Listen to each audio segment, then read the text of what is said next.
Hello everyone. Today we meet again to discuss the lesson 5B,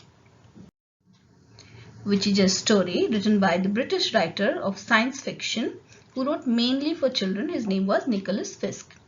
His works include Grinny, You Remember Me, Space Hostages, and Trillions. His autobiography Pig Ignorant covers the years of World War when he served in the Royal Air Force. After the World War, Fisk worked as a musician, journalist, and publisher. His most impressive work, A Rag, a Bone, and a Hank of Hair, is a thrilling futuristic novel set at the end of the 20th century. Now, this story, The Boy, the Dog, and the Spaceship, is also, as you can see, related to space and science fiction. Now, this warm-up exercise, what is a UFO and things related to that we had researched in class. So the complete chapter belongs to science fiction category, and that too a fantasy story, a make-believe story of a spaceship landing on Earth. Okay, let's see. So there was a boy and his dog running and rolling in and chasing in a field. This is how the story starts. The introduction of the main character, who has been named as Billy, and he was 9 years old, and his dog's name is Camp. Okay, and parallelly at the same time frame, there was a spaceship hurtling through space, most of its crew already dead. Okay, they ran into some mishap and they already had dead, most of them, and the rest were fighting to land on a strange planet. So we can see that it is not a planned landing. They were not aware where they are going. There is some something that has happened midway which has ended up in them being landed on Earth. Yes, that's why the mention of strange planet here. Okay, so the boy was 9 and the dog's Camp is also young. It is mentioned in the lesson. Now it is mentioned that they both understood each other perfectly, and the boy fondly is calling the dog Devil Dog, and he chased his Camp until he was tired. Then they sat together side by side in the evening shadows. When they had got their breath back, Billy shouted Devil Dog, and the chase started all over again. So they both are close companions. It is clear from the description of their relationship that they are very close. In the spaceship, the captain contacted the engineer. Now the story shifts back to the space shuttle. In the spaceship, the captain contacted the engineer. Report, the captain barked. I want a report. Make your report. The engineer spoke. It's no good, Captain. It's no good. We'll just hit, Captain. We are going to crash. So he gives the report that the report is the condition of the spaceship is not good and we are just going to crash. Seconds later, the ship checked so violently that the captain fell over. He got up only to notice that the engineer's light had died, which meant that the engineer had died. He was quite alone. So from the tone in which the captain spoke to the engineer, the way it is mentioned here, barked, so shows that he was least bit bothered about anyone's death. He was just on a mission and he was concerned for the mission. Somewhat rude the way he is speaking. Yes, so this describes what kind of a person the captain was. Okay, so these are the subtle things that we have to focus on in a story, because now we have to describe characters too. Yes, and here checked means applying a brake. Yes, now the engineer is dead. He switched off and began to fit himself in the crash ball cocoon. Now the ship seems very advanced. There is a crash ball cocoon also, and he pressed a button and padded arms enfolded him. A little tabular snake leaped from the padded hole and latched itself to a socket near his neck. Very picturesque description, and His clothing began to swell and the walls of the cocoon. So he was completely encased in a puffy softness, pressing tighter and tighter. And what does it tell us? That technology-wise they were quite advanced. Yes.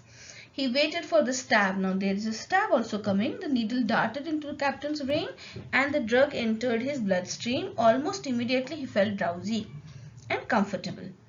Now the same needle was connected to a whole junction of tiny tubes filled with its own blood and plasma, with painkillers and other life givers and life adjusters, with even a painless death. Okay, in a time of need, it would, and if the suit thinks that the person is not going to survive, it will just initiate a painless death. So everything was there inside it. In the control center, the screen showed a green and blue planet with seas and clouds and land masses coming nearer all the time. Now he's alone, everybody is dead, and he is already in his crash cocoon. Now the scene shifts to the boy and the dog. The boy whistled for his dog. "Here, boy," he commanded, and whistled again. Scamp pranced towards the boy, being silly. They were playing. Okay. Now, the minute the spaceship entered, that time the boy and the dog were wrestling in the grass. And Billy was very proud to have a well-trained dog. Okay. So as the ship entered the Earth's atmosphere, its metal skin now drove against the air instead of space, and as you know, because of the resistance, this ship screamed and the metal changed color and places glowed dull red and with the heat, because of the heat. Now the boy and the dog were busy with their wrestling match. You heard it. I went short of whoosh. Now they both heard the sound when the ship entered the Earth's atmosphere and were somewhat near to them. Scamp flicked his head sideways to acknowledge his master's word that he had also heard the sound, but went on staring at the dark corner of the trees. Scamp had heard the noise. He didn't know where it came from, but he knew where it led. He marked the place with his nose and mind, over there by the dark trees. Now that's where the ship had fallen. The spaceship had fallen. Now dogs have a strong sense of smell too. And now that he had his mind set on something, he will not stop. He just will run towards it. Now the scene again shifts to the spaceship. So that's what it like, said the captain. He had never experienced a crash landing. He waited for the needle to deliver what his body needed, and while he waited, he made his plan to think in what next to do. And what was on his mind is conquest. His mind said, I'm alone, but I'm still here as a conqueror. So now we know the intention of the captain of the spaceship is to rule planet. Okay. Now he's on Earth, so he will rule on Earth. That's what he is thinking. If there is a ruling species on this planet, I'll invade a creature of that species and thus become ruler of all. Okay. This is the plan. So the new conqueror of planet Earth pressed the release control button, flexed his limb, tested the organs and senses, opened the main door and stepped forth. Now, meanwhile, Billy's mother was calling him from the house, and Scamp was not going back. So Billy kept shouting furiously, but he just couldn't listen. He kept running. So he was not obeying his master. So the captain's helmet indicators read safe, so the planet's air was breathable. Nonetheless, he kept his helmet on and he started exploring. Okay. Now the armor suit, and it was a special helmet. If the captain's nerves, muscle and movement said run, the suit would run endlessly. Means he will not have to make an extra effort. The suit will mostly do the work. So they were quite advanced. Okay. And he must be quite advanced because he is thinking of taking over the planet. Okay. And getting into some person, some species who is ruling this planet. These are all plants, means they are quite capable. That's why they are planning in advance. Not they, he. Now was the time the captain realized to climb. Okay, so he kept on climbing. Then he went away from the spaceship as he kept climbing towards the dark blue sky. Away from the spaceship with its cargo of death. Already there were people inside who were dead. So Scamp's black nostrils could smell this new stench. Okay, so the dog got curious and he kept on ignoring his master's voice that was calling him continuously, and he kept on heading towards the smell. Only tracking the smell mattered to him. Now here the captain is climbing higher and higher. The green column that supported him was bending and swaying under his weight. It was a dark forest of green columns. So after a while you will realize that he was in a grass. Okay, because till now we don't know that the captain is actually a very tiny being. He was very happy that the air was perfumed and scrumptious, and it was an amazing planet, so rich with life, and he was going to be a conqueror. He was dreaming of glory. Now the Scamp's nose was actually touching the wonderful source of the supreme stench. He found it. He licked the source. It was cold and dewy and hard like a container. It was the spaceship. So what he did, he picked it in his mouth, and then nothing happened. He put it down again, holding it between the front paws, and looked with his head on the side. It seemed harmless. So it, as usual, as a dog's behavior, it bent down, put his head down, and bit it. The captain saw a monster. It was a living thing, not a machine, and it was traveling at an incredible speed, trampling the green columns and spires flat in its haste. So now you know that he's in the grass. Okay, that's why he is very tiny. That's why Scamp is looking like a monster to him. Okay, and when the monster's face opened, it was pink inside, had pointed sharp white mountains above and below. Now the Scamp is being described from the point of view of the captain, the alien, and with the description we can understand that he himself was very, very, very tiny, and he saw him picking up the ship and crushing it, and he heard the metal screech. Alright, this was what the captain had to do. One step at a time, he must enter the bodies of monster, and he did that. Through his ear he entered. Now he started giving in commands. Okay, now meanwhile Billy wanted to go back and find Scamp, and mother said, no, finish your homework and have your supper, and she busted up to the room. A minute or so later she heard the TV.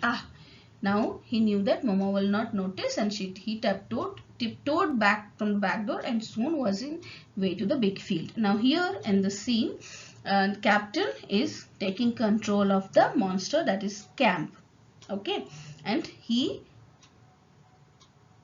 got inside his ears and he could feel the brain's energy, and then that entrance of tunnel, monster's head, that is his ear.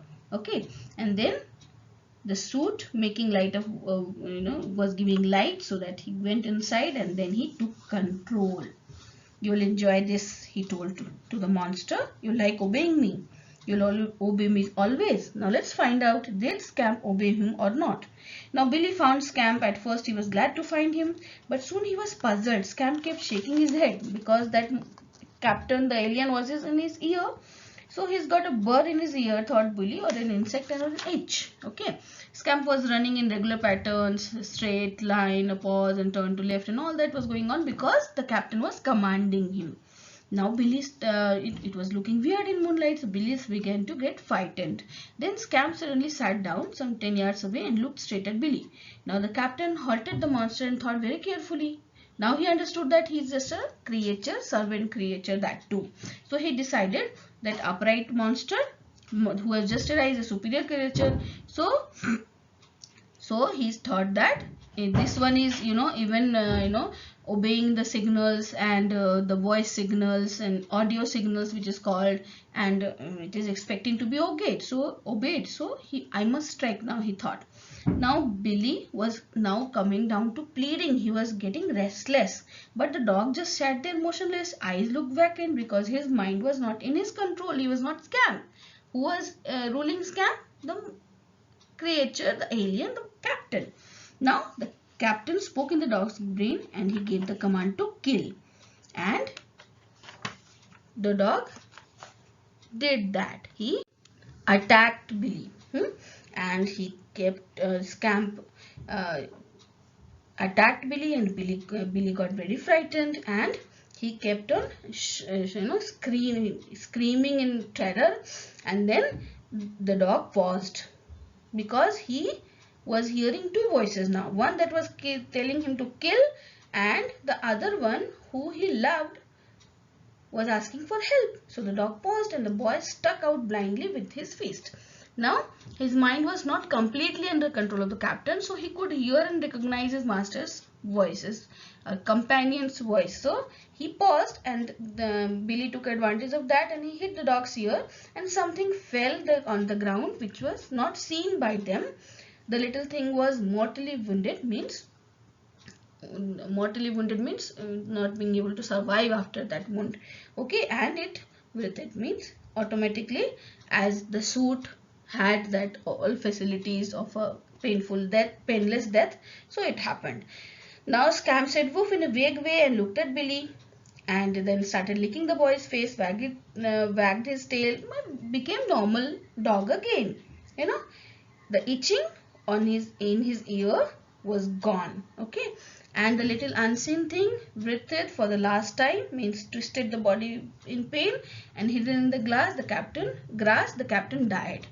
And the boy and the dog, they both rollicked, means moved in a carefree and happy manner together across the moonlit field. And by the edge of the tree, the dew was heavy on the spaceship, and soon it would rust and become as brown as the earth. But now it was still glinting in the tall weeds.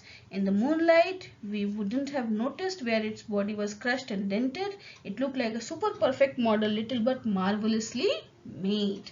Very advanced aliens they were. Yes, now this marks the end of this story. Hope you understood everything, and do the exercise we have already done in class. Okay, we will meet with the next video. Take care. Bye bye.